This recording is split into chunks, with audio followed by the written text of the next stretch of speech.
One of my favorite books on leadership is the book Extreme Ownership, and I wanted to share one of the concepts they talk about there, which is prioritize and execute.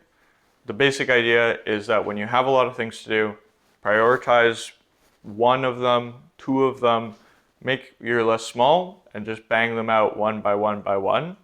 And that way you get each task done really well and quickly, and you just move on to the next task. What I wanted to do is share that with a bit of a twist and tie in a different idea that I learned about a while back.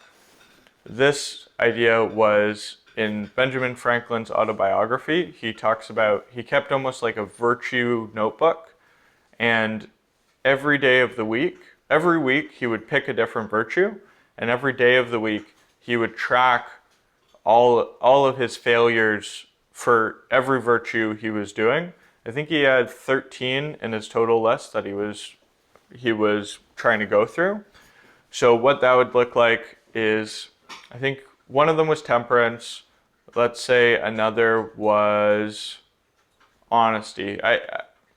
Or another was cleanliness. I do remember those two at the very least. I've written these down, so I just don't remember them off my top of my head. I've kind of externalized that. But so one week he'd focus just on temperance, but every day he'd still track everything. So he'd still track every failure in cleanliness and every failure in temperance. And one of them was order as well. So he'd also track any failings in order.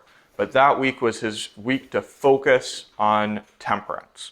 And then he'd do the same with every virtue. Every day of the week he tracks everything that he's making mistakes on. But each week he only focuses all his efforts on one. And I just thought that was a really interesting application of the concept. I hope it's not too noisy. My dog's eating in the background. Of the concept of prioritize and execute in kind of an interesting way, right? Prioritize and execute in terms of building virtue in your character. That was his big thing with that. But also with doing tasks throughout, if you've got something for work or for school or for whatever.